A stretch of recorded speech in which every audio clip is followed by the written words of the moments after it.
Welcome to Pick Up and Deliver, the podcast where I pick up my audio recorder when I head out for a walk and deliver an episode to you while I stroll around. I'm Brendan Riley.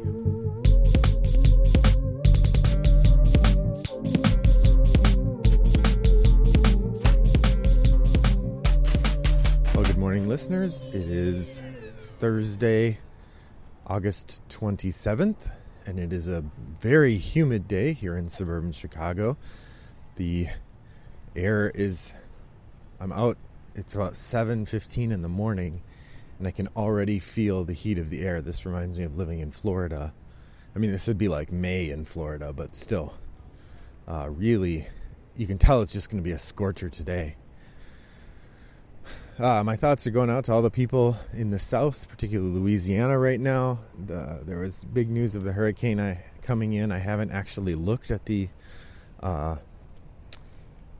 news reports to see what happened, but everything last night suggested it was going to be a really bad one. So I hope that everybody, if anybody here is listening to this or in the range of that or knows people there, I hope people are being safe and staying safe and getting along okay.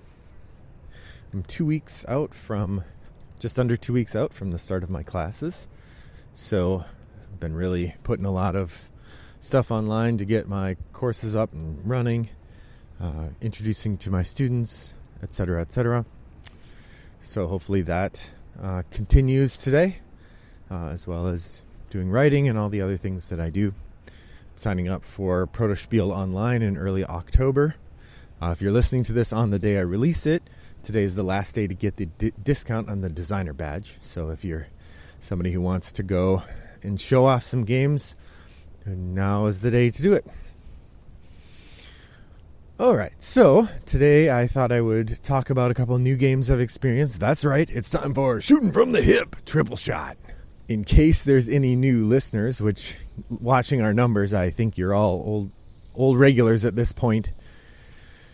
But the Shootin' from the Hip, Triple Shot is a sort of first look episode where I will reflect on games I've tried recently for the first or maybe first and second time.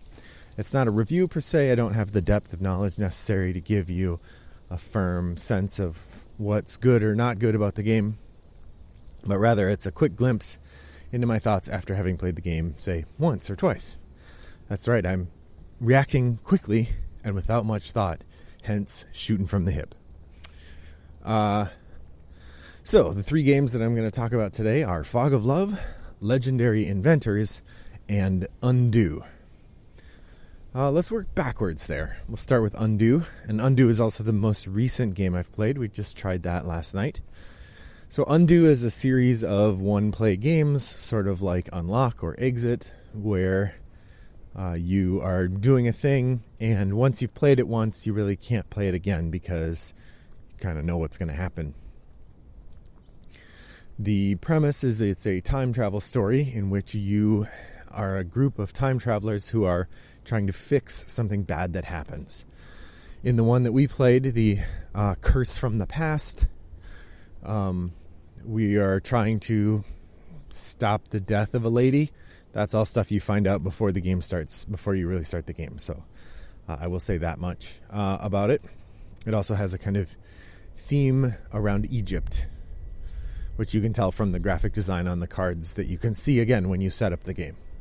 I won't probably reveal much more about the game itself because, the whole point of the game is to encounter the story. The mechanisms are interesting. The way the game works is that you have a series of story cards, 13 of them to be precise, and you get a certain number of moves and a certain number of clues. In this case, it's 9 moves and 4 clues. And what you do is you use those moves to go to read the different story cards. And each story card offers you a decision about how you want to intervene. There, in this particular chapter, I don't know if other games of Undo use different numbers, but in this particular one, you had 3 options for how you might intervene, and those interventions can either positively or negatively affect the final result of the story that you're trying to intervene in. And it just tells you get a it gives you a number, -1, +1, -2, +2, 0, etc., for how you've affected the score. And your goal is to get as high a score as you can by the end of the game. I will say we showed not great judgment and ended up with a 2, I think was our final score, which was not enough to win. So we did ultimately influence the events in a positive way, but I guess not positive enough to stop the thing that we were trying to stop. So what did I think of it? I thought it was fine, but I felt like the decision system was a little too arbitrary. Because you have to start making decisions immediately, you're making the first couple decisions you're making, you don't really know why you're making them. And I felt like that part was a little bit, was not my favorite. So I might be inclined, if someone were to ask me to rewrite this, I would say, you visit three locations before you start making decisions or something like that. Because the decisions that you're making can influence things one way or another. And if you don't really know what you're trying to do, or you don't really know enough yet, it felt like stabbing in the dark to try to figure out which ones to do. I will say, of the 3 people at the table, I think I enjoyed this the least of the 3. My wife and my daughter both liked it better. And it was an amusing game. I certainly did enjoy myself more than a lot of other activities that I could have been doing. And the story itself was pretty interesting, so I am certainly glad to have played it. In terms of rating this, I would say I certainly wouldn't buy this myself, or at least not alone. I don't know exactly what it cost. It's a friend's copy, but I don't know, just the mechanisms and the storytelling didn't do much for me in terms of buying it myself. I would happily borrow a friend's copy and play it, which is my guess of what's going to happen. These particular games, one of my friends tends to buy them and then give them or loan them to us, and we play them that way. So I guess that's kind of where I am with that. That's Undo from Eggertspiel, I think, or Lookout Spiel. No, Eggertspiel. And then we played the Curse from the Past, although there are a variety of them you could choose from. I think there's like 6 or 7. And I regret to say I did not catch the name of the designer. Apologies, friend, for not catching your name. I'm looking forward to trying more at some point if my friend buys them, which I think he said he would. And maybe the other ones I will find more satisfying. Or perhaps it'll be one of those things where once I've played a couple, I can kind of get the feel for them a little more, know what to look for in terms of clues. Maybe I missed essential clues, and that's why we didn't... why I didn't feel as satisfied. I don't know. All right, on to our second game. The second game we played, or the sort of working backwards. The second game I tried most recently is Legendary Inventors. Legendary Inventors is what would you call this? Area control game, I guess. Area majority game. You have... in which you're trying to get majorities in objects being created, with the idea that when those objects are created, then you get bonuses based on the majorities you have there. And those bonuses help you then more quickly create more bonuses. The game is built around a relatively simple engine in which you have an inventor who's got a number of skills, and you have 4 of them on your team. And each turn, you're going to use one of your inventors to put tokens representing their skills on one of the invention cards. Now, if things are going perfectly, you can use your inventor to put tokens in exactly the right amount on the token cards that they can contribute to. So you might have an inventor who can do 2 electricity and 1 fluid invention, and then you have an invention that has room for 2 electricity and 1 fluid, in which case then you get to both of those, or all 3 of those tokens on the card. If it's missing space, then you don't get to use all the tokens, and you end up a bit short on that.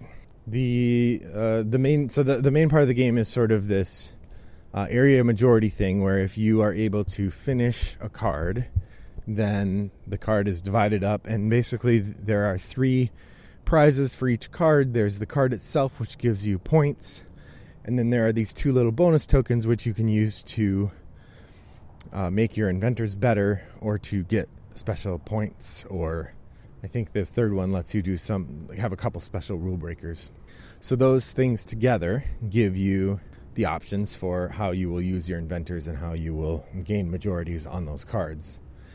The game plays relatively quick, maybe 45 minutes, and there are just a few cards for each round, so it goes pretty fast. And the art is lovely. It's really well made. It reminds me sort of Phil Folio's Girl Genius style art. I know it's not actually Phil Folio, but that's kind of what it looks like. They've got sort of roundish cartoon faces, really lavish full colors on the illustration.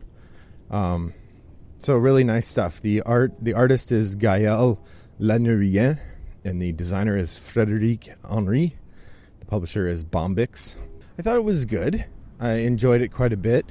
It's a nice little 40 to 60 minute game, nice and tight, easy for players to get a feel for a variety of different things that are happening. Area majority is not my favorite kind of game. It's maybe a bit too directly confrontational for my taste. It's interesting that I don't find worker placement more frustrating for this very reason, because worker placement also has the same kind of confrontation, but I'm not as bothered by that as I am by, so area majority is not my favorite, especially with, toward the end, as things are getting tight, you end up locking other people out of cards or whatever, which I know is how the game goes, but it's not my favorite. So Legendary Inventors, not too bad, pretty entertaining, nice, really nice art, fun little game, worth playing if you get a chance, but I would try it before you buy it. And then finally, the third game that I got to try is Fog of Love. Fog of Love made a big splash in 2017 when it came out, as a really innovative game with strange goals and mechanisms. This game from Jacob Yaskov and published by Hush Hush Projects purports to be the romantic comedy board game, but it's not really very funny.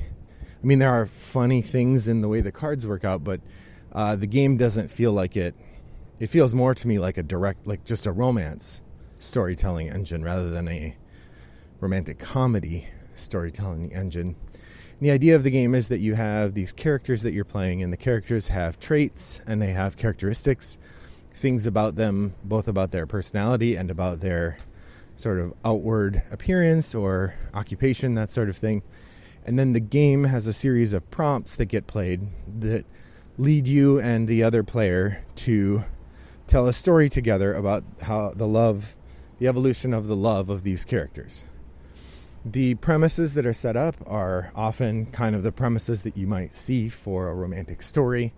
The one that you play in the tutorial is the Sunday morning date, but there are a variety of other similar kinds of stories.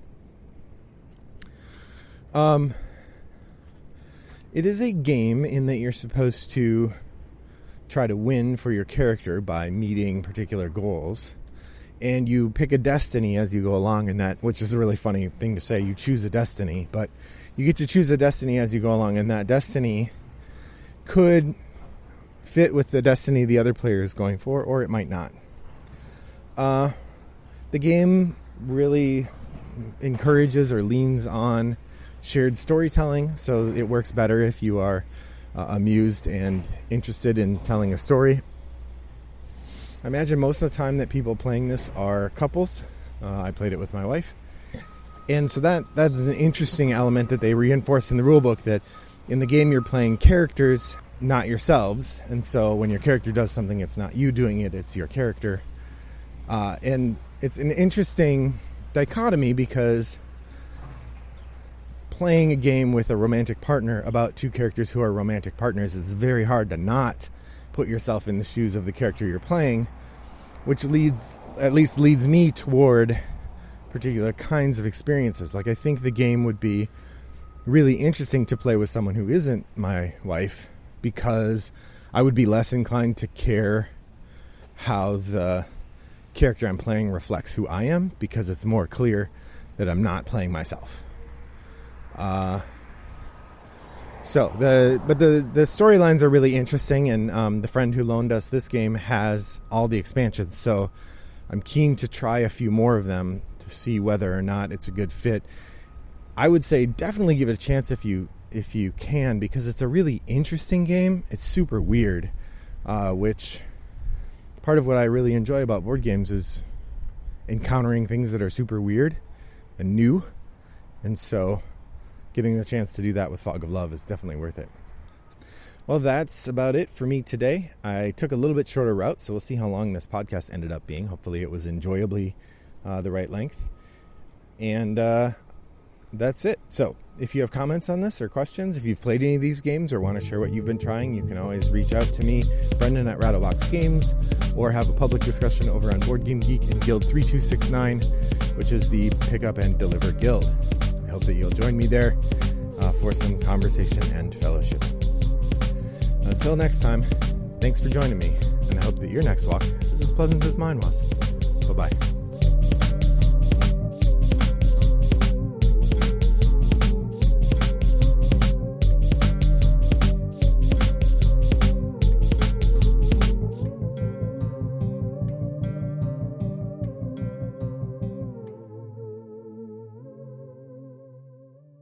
Brought to you by Rattlebox Games.